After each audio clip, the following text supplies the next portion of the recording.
Sa mga taong di po nakakalimot pong mag-subscribe, naniniwala po akong sila ay may natatanging busilak at may mabubuting kalooban. Saan man kayo naroon sa iba't ibang sulok ng mundo, sana kayo palagi malakas at malayo sa sakit araw-araw.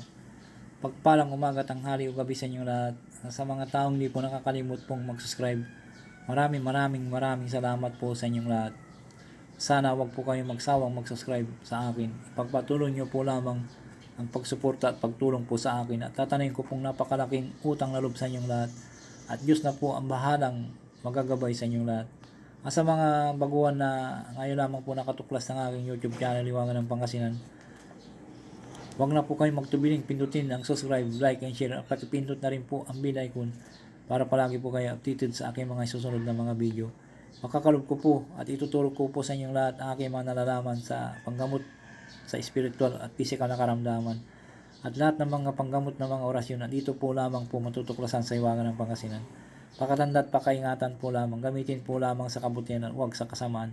Gamitin upang makatulong sa mga taong nangangailangan, at huwag pong ipagyabang. At palagi po ninyong isa puso at isipan at panatilihing magpakumbaba sa isa't isa, magtulungan, magbigayan, at higit sa lahat magmahalan. At huwag po kayo makalimot pong tumulong sa mga taong hiniga po sa hirap ng buhay, at ito'y may malaking kayamanan sa langit sa pagtulong sa kapwa, at hindi matutumbasan sino man. Kaya ang Diyos na po ang bahalang magsusukli sa inyong lahat.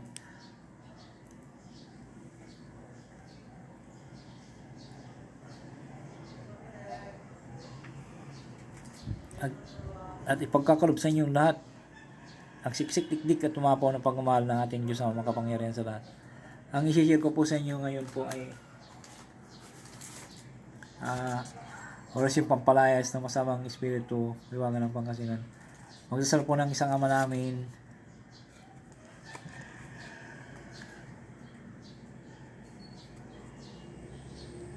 Magdasal po ng isang ama namin na Panginoong Maria, sumasampalataya. Isunod po yung orasyon ng 3 beses.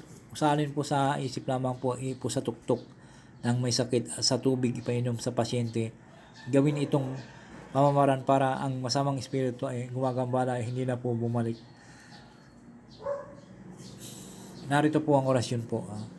Lit, hali, bornos, boronos, hali, liit. Lit, hali, bornos, boronos, hali, lit. Lit, hali, bornos, boronos, hali, lit. Usalin po ng 3 beses po sa isip lamang po, ipo sa tuktok ng may sakit, sa tubig ipainom sa pasyente. Gawin itong pamamaraan para ang masamang espiritu na gumagambala ay hindi na po bumalik sa yung mga ginagamot. Kung halimbawa nagtawas po kayo katapos nyo tawasin, huwag muna kayo magsisigurado po na natawas nyo na po. Dapat po ay para sigurado po kayo, ay ibulong nyo sa tubig o ihip po sa puyo ng yung ginamot ito, at ibulong nyo sa tubig, ipainom pa sa pasyente para talagang tuloy na pong lumayas at nawala na po, hindi na siya babalik. Napakabisa po itong orasyon na ito na ibabagi sa inyo. Sana sa mga gustong matutong manggamot, pag natawas nyo na po ay lagan nyo po rin po ng sigurista. Ika nga, sabi nila, wais ka. Dapat po wais po tayo sa gamutan na ating ginagampanan para hindi na po siya makabalik ng espiritong masamang espiritu na gumambala sa tao na inyong ginagamot.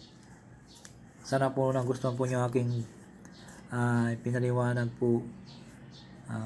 Sana po huwag po kayo makalimot po mag-subscribe, mag-like and share, at pag-pindot na rin po ang bell icon. Maraming salamat po sa inyo lahat.